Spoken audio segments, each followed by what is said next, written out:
ఒక higher grade officers ఉంటారు, ప్రభుత్వ రంగంలో ఒక హయ్యర్ గ్రేడ్ ఆఫీసర్స్ ఉంటారు. వాళ్ళని మనం టీవీలో చూస్తుంటాం. వాళ్ళు చేసిన కార్యక్రమాలు కానీ, లేదంటే మన దగ్గరలో ఎప్పుడన్నా వచ్చినప్పుడు కానీ, వాళ్ళ యాటిట్యూడ్ కానీ, వాళ్ళ దర్పం కానీ, వాళ్ళ యొక్క చూస్తుంటేనే మనకు ఒక రకమైనటువంటి వైబ్రేషన్స్ వస్తాయి వాళ్ళని చూస్తుంటే. ఎందుకు అలా అనిపిస్తుంది మరి?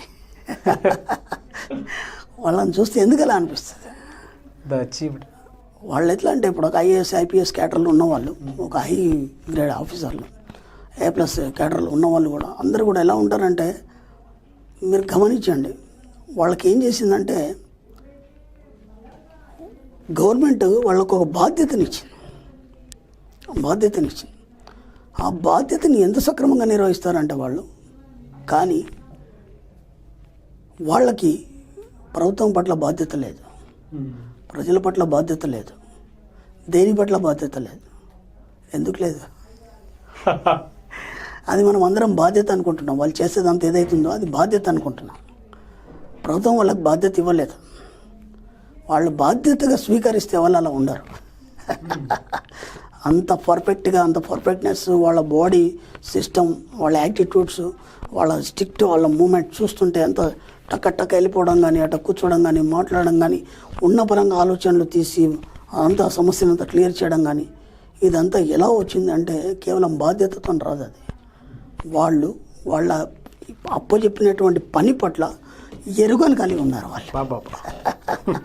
వాళ్ళ గవర్నమెంట్ ఏదైతే పని అప్పచెప్పిందో అది బాధ్యత కాదు. అది బాధ్యత అంటే ఏంటంటే, ఒక టీచర్ ఉన్నాడు, ఉదయం 10ంటికి వెళ్ళాడు, 5 గంటల వరకు స్కూల్లో ఉండాలి, పిల్లలకి ఏం చెప్పాలో అది అయిపోయింది. ఇంటికి వచ్చిన తర్వాత ఇంకా మళ్ళీ స్కూల్ పిల్లలు అవసరం లేదు ఆయనకి, ఎందుకంటే భార్య, పిల్లలు, సంసారం ఇదంతా ఉంది. అది బాధ్యత. అర్థమైందా?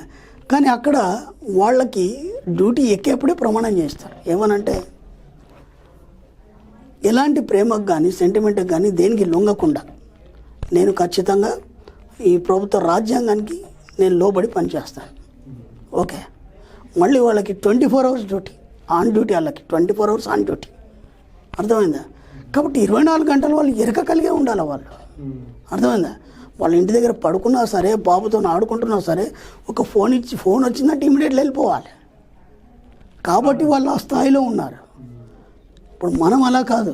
మన పొద్దుకి ఏం కావాలి? భార్య కావాలి, పిల్లలు కావాలి, లేదంటే సంసారం కావాలి, పక్కడు సమస్యలు కావాలి, లేకపోతే ఎవరికి ఏది బాధపడితే దాంట్లో తలకాయ దూర్చడం, ఇవన్నీ మనకు ఉన్నాయి. వాళ్ళకి ఏముండవండి. వాళ్ళకు 1 నెల, 2-3 నెలలకు, 6 నెలలకు ఒక లీవ్స్ ఉంటాయి. ఆ లీవ్లు తీసుకొని జస్ట్ పిల్లలు తీసుకొని అట్లా టూర్ వెళ్ళి వస్తారు, మళ్ళీ డ్యూటీ. అది కూడా కొద్దిగా వాళ్ళకి రిలాక్సేషన్ కోసం గవర్నమెంట్ వస్తుంది. ఒక వారం రోజు, 15 రోజులు ఉంటుంది వాళ్ళకి లీవ్, అంతే. కానీ 24 hours డ్యూటీలోనే ఉంటారు వాళ్ళు. అంటే 24 గంటలు వాళ్ళ బాధ్యత పట్ల ఎరక కలిగి ఉంటారు. ఇప్పుడు అర్థమైందా? కాబట్టి వాళ్ళు ఎప్పుడు అలాగే ఉంటారు వాళ్ళు. మరి చూడండి, వాళ్ళ ఏజ్ మొత్తం రిటైర్ అయినంత వరకు కూడా వాళ్ళ మొహంలో ఆ గంభీరత్వం కానీ, ఆ యొక్క ఫాలోయింగ్ కానీ, ఆ యాటిట్యూడ్ కానీ ఎక్కడ కూడా చిన్న తేడా రాదు. వాళ్ళ గురించి మనం ఎంతో గొప్పగా చెప్పుకుంటాం. మీలాంటి వాళ్ళు ఎంతోమంది ఇంటర్వ్యూలు చేస్తారు యూట్యూబ్లో, వాటిలో. ఒక్కొక్క ఇంటర్వ్యూ ఉంటుంటే మనకు ఒళ్ళు పులకరిస్తుంది. ఆ ఎరుక మీకెందుకు లేదా? మీకు వాళ్ళ గవర్నమెంట్ బాధ్యత అప్పచెప్పింది. మీకు విశ్వం మిమ్మల్ని ధనవంతులు చేయాలని బాధ్యత అప్పచెప్పింది. మిమ్మల్ని ఐశ్వర్యవంతులుగా తీర్చిదిద్దాలని బాధ్యత అప్పచెప్పింది. కానీ మీరు ఆ ఎరుకను మర్చిపోయి బాధ్యత వహిస్తున్నారు. కాబట్టి మీరు ఇలా ఉన్నారు. మీరు ఎందుకు అలా స్థాయికి వెళ్ళలేకపోతున్నారు? ఒక ధనవంతుడిగా మీ యాటిట్యూడ్ని ఎందుకు మార్చుకోలేకపోతున్నారు? ఒక ట్రిమ్ అనేది మీ లోపల ఎందుకు కనిపిస్తలేదు?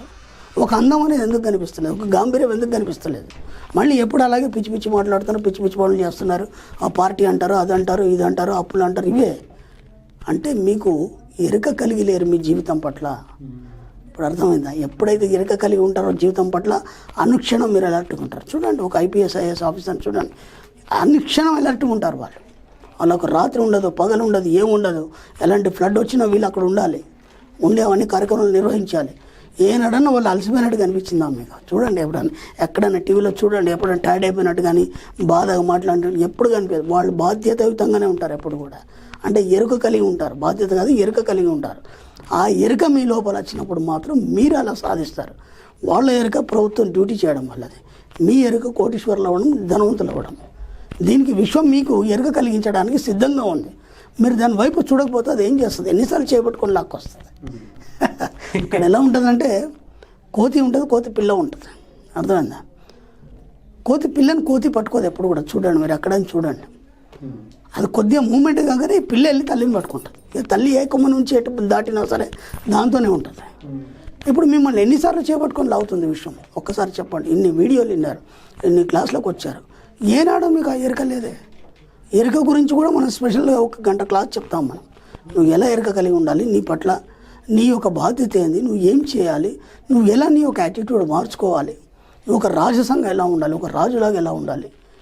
ఎప్పుడు ఇన్నిసార్లు చెప్పినా మళ్ళీ అదే స్థాయిలో ఉన్నారు మీరు. నేను అదే అడుగుతాను క్లాస్లో. దాదాపు ఎన్నిసార్లు వచ్చారు క్లాస్కి? 1 year నుంచి వచ్చామంటే 4-5 క్లాసులకు వచ్చాం. ఒక్కసారి నిల్చోండి. మీరు వేసుకున్న డ్రెస్ ఎంత? 2000. 1 year నుంచి క్లాస్కి వస్తున్నారు. ఇప్పటికి 3-4 క్లాసులు అటెండ్ చేశారు. క్లాస్కు రాకముందు అదే 2000 వేస్తారు డ్రెస్. క్లాస్కి వచ్చిన తర్వాత కూడా అదే 2000. మన క్లాస్కి వచ్చిన తర్వాత నువ్వు కోటీశ్వరుడి, నువ్వు బ్రాండెడ్ ఐటమ్స్ వేయాలి కదా, అవునా కదా? ఎప్పుడు వేసావు నువ్వు? కనీసం 10,000 డ్రెస్ ఎందుకు కొనుక్కోలేదు? ఒక 10,000 డ్రెస్ ఎందుకు కొనుక్కోలేదు? నీ యాటిట్యూడ్ మారడానికి నువ్వు సిద్ధంగా లేవు. నువ్వు అదే ఆలోచనతో ఉన్నావు. నీకు విశ్వం ఎలా ఇస్తుంది? విశ్వం ఇవ్వాలంటే నువ్వు దానికి అనుగుణంగా నువ్వు మారాలి కదా. అది ఎన్నిసార్లు చెప్పుకున్నాం మనం. కాబట్టి ఎక్కడ కూడా నువ్వు అలర్ట్ లేనంత మట్టుకు నీకు ఏది రాదు, ఏది పోదు. కాబట్టి ప్రతి దాని పట్ల, నీ యొక్క జీవితం పట్ల ముఖ్యంగా నువ్వు ఎరగగలిగి ఎప్పుడైతే ప్రదర్శిస్తావో అప్పుడు అవన్నీ నీ దగ్గర ఉంటాయి. కాబట్టి ఒక ఆఫీసర్ ఎలా ఉంటాడు, ఆయన దర్పం ఎలా ఉంటుంది, ఒక ధనవంతుడు ఎలా ఉంటాడు, ఒక ఐశ్వర్యవంతుడు ఎలా ఉంటాడు. విశ్వం మీకు బాధ్యత అప్పచెప్పింది. నువ్వు గొప్ప ధనవంతుడివి, ఇక్కడ నువ్వు జీవితం తీసుకున్నవే ధనవంతుడిగా, కానీ నువ్వు దాన్ని ఎరగలో లేక నువ్వు పేదవాడికి బతుకుతున్నావు. పేద రకమైనటువంటి ఆలోచనలు, పేదరికమైనటువంటి ఆలోచనలు, వాటితోనే అలాగే ఉంటున్నావు. కాబట్టి వాటన్నిటిని విస్మరించి ఒక్కసారి వాళ్ళని మైండ్లో పెట్టుకోండి. వాళ్ళు ఎలా ఉంటారు, వాళ్ళ యాటిట్యూడ్ ఎలా ఉంటుంది. అలా మీ యాటిట్యూడ్ ధనవంతుడు, కోటీశ్వరు ఎలా ఉండాలి మార్చుకోవడానికి ప్రయత్నం చేయండి. డెఫినెట్గా సార్. నిజంగా యాటిట్యూడ్లోనే ఉంటుంది ఏదైనా సరే. బాడీ లాంగ్వేజ్ చూస్తే ఎంత బాగా అనిపిస్తుంది అండి. వాళ్ళని చూస్తే ఒక హ్యాపీనెస్ వస్తుంది మనకి. చూస్తే నా సెల్యూట్ కొట్టాలనిపిస్తుంది వాళ్ళకి. ఎంత బాగుంటారు వాళ్ళు. ఏనాడు కూడా అలసిపోయినట్టు కానీ, టైర్డ్ అయిపోయినట్టు కానీ, బాధతో ఏమీ చెప్పరు. టీవీలో ఎన్ని ఇంటర్వ్యూలు ఇస్తారు వాళ్ళు. ఎప్పుడు అలర్ట్గా ఉంటారు వాళ్ళు. అది ఎరుక కలిగి ఉండడం, తనకు అప్పు చెప్పిన బాధ్యత పట్ల ఎరుక కలిగి ఉండడం. 24 hours ఆన్ డ్యూటీ. అందుకే వాళ్ళకి చెప్పింది అది. నీకు 24 hours ఆన్ డ్యూటీ లేదు. ఏదో తిన్నావో, పడుకున్నావో, పోయి వచ్చావో అంతే. అంతకంటే వేరే ఆలోచన లేదు. ఎరకెక్కడ కలిగి ఉంటావు నువ్వు.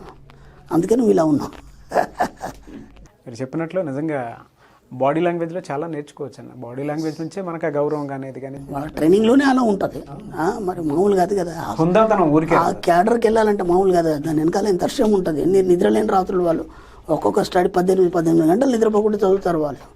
ఆ క్రమశిక్షణ అవన్నీ ఎలా నేర్పించబడతాయి వాళ్ళకి. ఊరికే నా స్థాయికి వచ్చారా? మీరు ఒక కోటీశ్వరుడు, ధనవంతుడు కావాలంటే మీరు అంత శ్రమ చేయాలి. దాని ఏమంటే పొద్దాక అదే ఆలోచన కలిగి ఉండాలి. అప్పుడే వస్తుంది డబ్బు సంపద ఐశ్వర్యం. ఊరికే కూర్చుండి మనీ కమ్స్ టు మీ అంటే రాదు అది. దానికి తగ్గట్టు నువ్వు రెడీ ఉండాలి, అప్పుడే వస్తుంది.